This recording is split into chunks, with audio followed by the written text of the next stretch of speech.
Well, welcome back. Garth Newel Kitchen, and I'm Josh Elliott, chef here.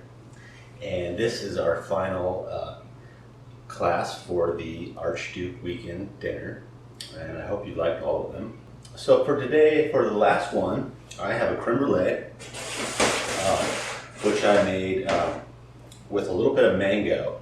And generally, I don't put anything in creme brulees because just the creaminess. You can put it in there if you want to chop it and dice it and put it in there. What I did is I just took mango and mixed it with a simple syrup and then incorporated it into the mixture. So you would add a little bit more egg yolk. So it's just a nicer, smoother, it's still creamy, but it has a touch of mango flavor to it. So what I'm going to do is I'm going to torch these. For the creme brulees, I always like a nice crunch on the top of that with the sugar. So I'm just going to kind of just scoot it around there. Any excess, I'm going to dump it onto the next one. And one of these torches, which you can usually find at a hardware store.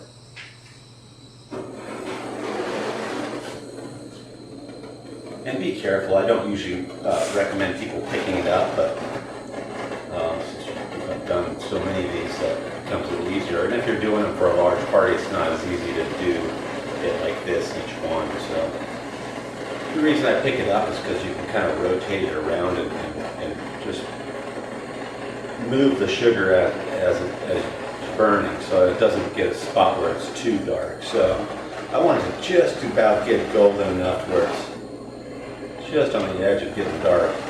And so let that sit for a minute and it'll form a really nice crust on it. So I'll do this other one as well.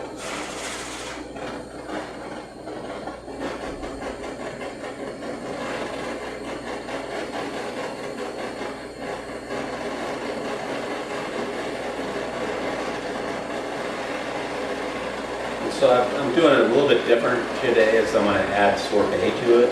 You can add it on the side if you want to, but just for presentation purposes I'm going to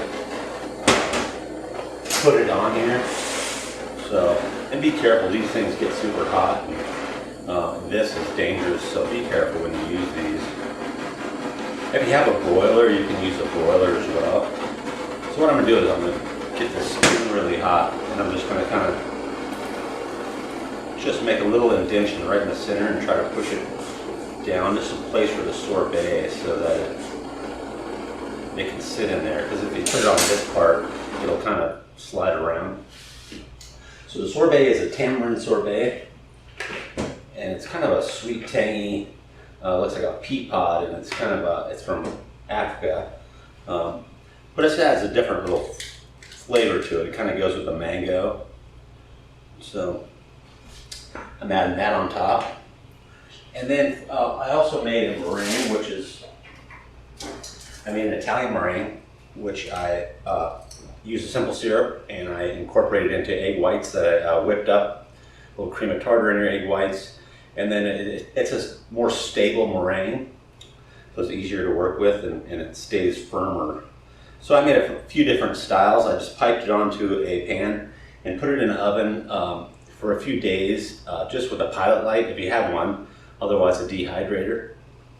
And it's tough where it's very humid, so these things get really sticky, so it only lasts a little while out of the oven, otherwise they'll start to just get really sticky. And so I have these, and then I have different little styles, and you can kind of play with it. Make just little dots or whatever you want. But for these I made some dots there all around it, and then this one I just made a circle and just kind of piped into the center. So they have a nice crunch. It has an anise. I ground up a little anise as well as a little of the extract and put it in there, and kind of gives a little licorice flavor. So it's kind of some different flavors. And then I have a little bit of blood orange and a little bit of white chocolate. So for the white chocolate I just add a little cream, kind of make a little thin ganache. And I'm just going to kind of drizzle a little bit on there,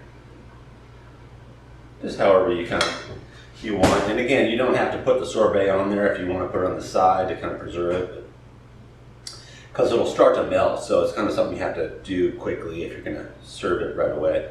And then just a few pieces of blood orange around